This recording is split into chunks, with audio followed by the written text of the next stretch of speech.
on a souhaité, avec les éditions 205 avec lesquelles on a créé cette collection à partir de l'Anthropocène, faire en sorte que, d'une certaine manière, ce livre soit aussi une autre version de l'exposition. Donc, on a proposé ce renversement qui est celui de l'exposition, puisque on entre par les désespoirs ou on entre par les énergies. Et donc, pareil, dans le livre, on entre par les désespoirs ou on entre par les énergies, avec la reproduction de la totalité des dessins qui sont en peinture dans l'exposition, quoi. Donc ce livre, le voici. Donc là, je vous le montre côté énergie, donc avec ce jaune qui est un des jaunes de Bonne-Frite, hein. Et puis côté désespoir, qui est noir, hein. Le désespoir, c'est toujours noir. Donc quand on ouvre côté désespoir, on a donc toutes ces peintures, enfin tous ces dessins qui sont ensuite montrés dans l'exposition en grand format et en peinture, avec les textes qui explicitent des textes très courts, qu'on a voulu très courts, qui explicitent en fait d'une autre manière ce que les dessins expriment et ses sources, parce que je rappelle que l'école urbaine c'est un espace scientifique, donc tout ça est très sourcé. Donc on a comme ça tous ces désespoirs.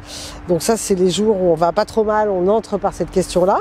Et puis quand on va moins bien, on peut passer par l'énergie, hein, en couleur, avec toujours ces textes, toujours ces dessins qui sont représentés sous forme de peinture dans l'exposition. Et là qui se décline, et vous avez la totalité évidemment dans l'ouvrage.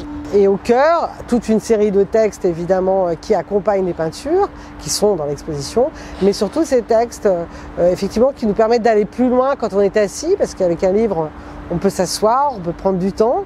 C'est Michel Lussaud d'ailleurs de mémoire qui a pensé à une collaboration avec le journal numérique AOC et dans lequel on a repéré un certain nombre de textes qui nous paraissaient totalement en résonance avec le propos de l'exposition, qui est une exposition sur l'Anthropocène, hein, ce qui nous a permis de convoquer un certain nombre d'auteurs formidables, comme Mireille Delmas-Marty par exemple, mais Jean-Paul Angélibert, ou des textes qu'on a commandés spécifiquement, comme un avant-propos de Jean-Christophe Bailly. Donc voilà, c'est tout ça pour dire que ce livre, mais comme on le fait à chaque fois dans le studio, comme une exposition, c'est un projet qui convoque des questions de fond et de forme et qui doivent se répondre.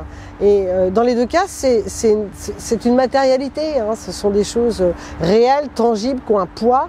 Et on essaie à chaque fois de travailler dans ce sens-là. Donc ça a été deux aventures menées ensemble et simultanément, et qui ont été des aventures formidables et plutôt du côté joyeux que du côté désespérant. C'est ce qu'on a essayé de faire avec ce collectif qu'on a constitué dans cet espace-temps qui était Énergie Désespoir, avec l'équipe de l'école urbaine, avec l'équipe de Encore Heureux bien sûr, avec Benoît et avec l'équipe des 205, puisque le livre on l'a édité avec eux. Voilà.